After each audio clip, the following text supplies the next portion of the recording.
I do believe that hip hop is controlled by Satan.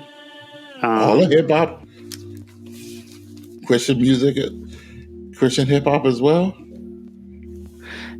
Culture in and of itself is not good or bad. It's just human expression, right? Because you can have Christian culture, you can have Babylonian and, Baal culture.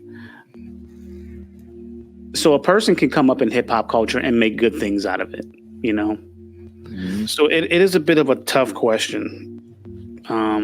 Does this mean that hip hop culture is bad?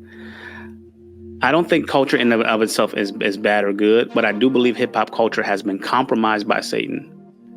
And it's very difficult to make anything good in hip hop because it has to emulate from that same vein and that same spirit, right? Mm.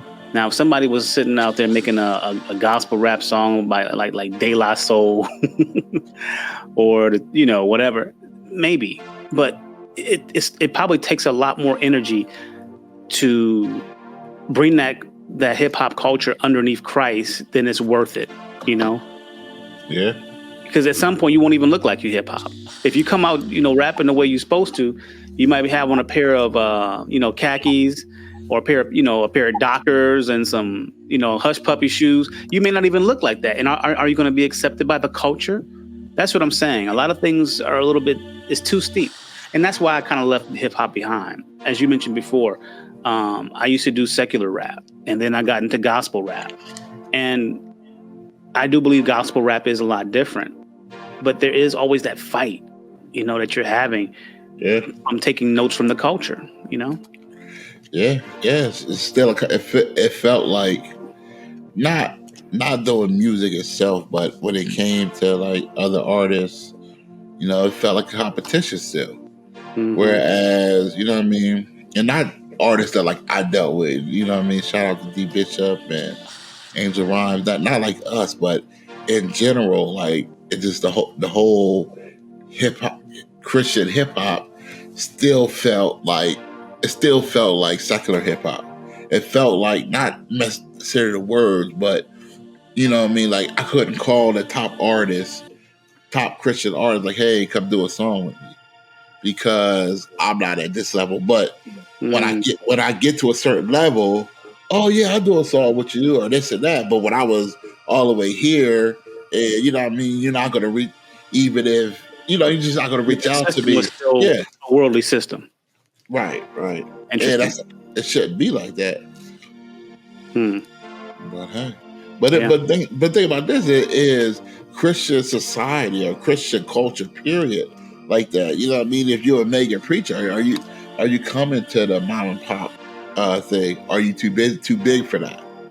You know what I mean? You should. That's what I'm saying.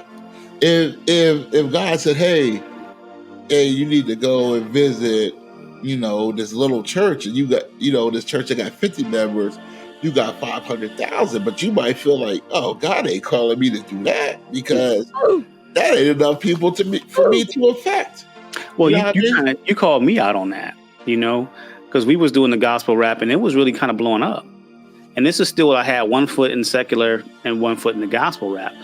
And he was like, hey, they want us to do a set here. They want us to do a set there. And I was like, I remember saying to you, if it ain't 200 people, don't call me. Let me know when it's like 200 plus. You remember that? Yeah. And then guys started dealing with me because through what you were saying, like whether it's 2 or 200. It don't matter. It don't matter. And I'm like, okay, I got you.